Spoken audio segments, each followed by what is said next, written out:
ಎಲ್ರಿಗೂ ನಮಸ್ಕಾರ. ಹೇಳಬೇಕು ಅಂದರೆ ನನ್ನ ಅನುಭವ ಶ್ರೀದೇವಿ ಮೇಡಮ್ ಅವ್ರ ಜೊತೆ ಬಹಳ ಕಮ್ಮಿ. ಅವರು ಚೈಲ್ಡ್ ಆರ್ಟಿಸ್ಟ್ ಆಗಿ ತಂದೆಯವರ ಸಿನಿಮಾ ಭಕ್ತ ಕುಂಬಾರ ಅಂತ ಹೇಳಿ ಅದರಲ್ಲೊಂದು ಪಾತ್ರ ಮಾಡಿದರು. ಆವಾಗ ನಮ್ಮ ತಂದೆ ತಾಯಿ ಆ ಸಿನಿಮಾದ ಬಗ್ಗೆ ಹೇಳೋರು, ಈ ಥರ ಶ್ರೀದೇವಿಯವರು ಒಂದು ಚಿಕ್ಕ ಕ್ಯಾರೆಕ್ಟರ್ ಮಾಡಿದ್ರು ಇದರಲ್ಲಿ ಅಂತ ಹೇಳಿ. ಅದನ್ನು ಬಿಟ್ಟರೆ ಶ್ರೀದೇವಿಯವ್ರನ್ನ ನಾನು ಭೇಟಿ ಮಾಡಿರೋದು ಸಾಧಾರಣ ಎಲ್ಲ ಅವಾರ್ಡ್ ಫಂಕ್ಷನ್ಗಳಲ್ಲಿ. ಸೊ ನನಗೆ ಒಂದು ಅವಾರ್ಡ್ ಸಿಕ್ಕಿದಾಗ ಹೈದರಾಬಾದಲ್ಲಿ ಶ್ರೀದೇವಿಯವರು ಸ್ಟೇಜ್ ಮೇಲೆ ಅವಾರ್ಡ್ ಕೊಟ್ಟಿದ್ದರು. ಸೊ ತುಂಬ ಹೆಮ್ಮೆ ಅನಿಸ್ತು, ತುಂಬ ಸಂತೋಷ ಆಯಿತು ಅವ್ರ ಕೈಲಿ ಅವಾರ್ಡ್ನ ಕಲೆಕ್ಟ್ ಮಾಡ್ಕೊಂಡಿದ್ದು. ಅದಾದ ನಂತರ ಹಲವಾರು ಸಂದರ್ಭದಲ್ಲಿ ಅವ್ರನ್ನ ಭೇಟಿ ಮಾಡಿದೆ. ಇನ್ಫ್ಯಾಕ್ಟ್ ರಾಧಿಕಾ ಮೇಡಮ್ ಅವ್ರು ಹೇಳ್ತಾಯಿದ್ರು ಮದುವೆಗೆ ಬಂದಿದ್ರು ಅಂತೇಳಿ, she had come for the wedding. So ಬಹುಶಃ that was the last time I saw her too. So ಅದಾದಮೇಲೆ ನನ್ನ ಅನುಭವಗಳು ಅವ್ರ ಜೊತೆ ತುಂಬ ಕಮ್ಮಿ. ಆದರೆ ನಾನೊಂದು ಹೇಳಲಿಕ್ಕೆ ಏನು ಇಷ್ಟಪಡ್ತೀನಿ ಅಂದರೆ, once a super star is always a super star. So Sridevi ಅವರು, she will always remain in our heart and may our soul rest in peace and I am sure she is around us and let's give strength to our family to withstand whatever happened to her. And we definitely enjoy watching her. ಪದೇ ಪದೇ ಅವ್ರ ಹಾಡುಗಳಿರ್ಬೋದು, ಅವ್ರು ಮಾಡಿರೋಂಥ ಸಿನಿಮಾಗಳಿದ್ದು ನೋಡಿದಾಗ ಒಂದು legend ಅಂದರೆ ಅದು ಕಮ್ಮಿ ಮಾತಾಗುತ್ತೆ ಅಂತ ಕಾಣಿಸುತ್ತೆ. ಸೊ ಗಾಡ್ ಬ್ಲೆಸ್ ಹರ್. ఆమె ఎంత గొప్ప నటీమణి అని నేను చెప్పటం అతిశయోక్తిగా ఉంటుంది. అది కాకుండా ఇద్దరు నటీమణులు ఆమె గురించి, ఆమె నటన గురించి మాట్లాడిన తర్వాత నాకు గుర్తొచ్చిన చిన్న చిన్న సన్నివేశాలు 3 మీతో షేర్ చేసుకుంటాను ఈ సందర్భంగా.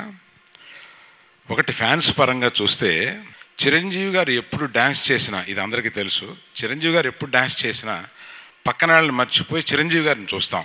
నువ్వు చాలా చేసావు, నువ్వు తప్పుగా అనుకోక, చిరంజీవి గారిని చూస్తాం. ఫస్ట్ టైం నేను ఎప్పుడు చిరంజీవి గారిని చూస్తూ ఉంటాను. ఫస్ట్ టైం ఆడియన్స్ అతిలోక సుందరిలో ఆమెని కూడా చిరంజీవి గారితో పాటు చూసారా, ఆమెని ఎక్కువ చూసారా అన్న డౌట్ వచ్చేలాగా ఉంటుంది ఆ కాంబినేషన్. అది అంత చిరంజీవి గారిని మించి చేసే ఆ కెపాసిటీ ఉన్నట్టుగా అనిపించింది అనమాట ఆ ఫస్ట్ చూసినప్పుడు. తర్వాత నేను ఆమె బోని నాకు మంచి స్నేహితుడు. పెళ్ళైన తర్వాత 1-2 సంవత్సరాల తర్వాత నేను ఇంటికి వెళ్ళాను. ఏదో పని ఉందని బోని ఫోన్ చేస్తే ఇంటికి రమ్మన్నారు, ఇంటికి వెళ్ళాను. మేము షూటింగ్ చేసేటప్పుడు ఆవిడ she keeps that kind of a అంటే ఆమె ఒక నిజంగానే ఒక దేవతలాగా అట్లా మెయింటైన్ చేస్తుంది అన్నమాట చుట్టూ. సో ఇంటికి వెళ్ళాను, ఆయన టీ పంపించేళ్ళకని అన్నారు. ఒక ట్రేలో ఒక బాయ్ తీసుకొస్తే ఆవిడ టీ తీసి నాకు సర్వ్ చేస్తుంటే గుండె తరుక్కుపోయింది. అంటే నేను ఇక్కడ అప్రిసియేషనే, the way she transformed from a super star to a family woman was amazing.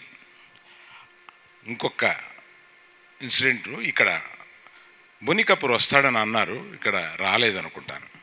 అతను శ్రీదేవిని పెళ్లి చేసుకున్నప్పుడు నాతో సహా కొంత నెగిటివ్ ఫీలింగ్ ఉండేది, లెట్ మీ బీ ఆనెస్ట్, ఉండేది. కానీ అతను ఎంత ప్రేమించాడంటే ఆమెని, 1-2 ఇన్సిడెంట్లు అతను నాకు షేర్ చేసుకునే ఇన్సిడెంట్స్ ఇక్కడ షేర్ చేసుకునే అంత సమయం లేదు. మొన్న ఆమె చనిపోయిన తర్వాత అతన్ని చూడడానికి స్నేహితుడు కదా అని విడిగా వెళ్ళి నేను కలిసినప్పుడు అతను షేర్ చేసుకుని అతను దుఃఖించిన ఆ 1 గంటలో నాకు అర్థమైందనమాట, నేను ఒక 20 సంవత్సరాలు అతన్ని ఎంత అపార్థం చేసుకున్నానే, అంతగా ప్రేమించాడు ఆయన్ని. అందుకని ఇక్కడ ఉంటే అతను తప్పనిసరిగా ఇది చూస్తాడని అనుకుంటున్నాను.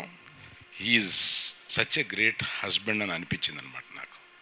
Thank you very much for giving this opportunity to share about Sridevi garu. Thank you.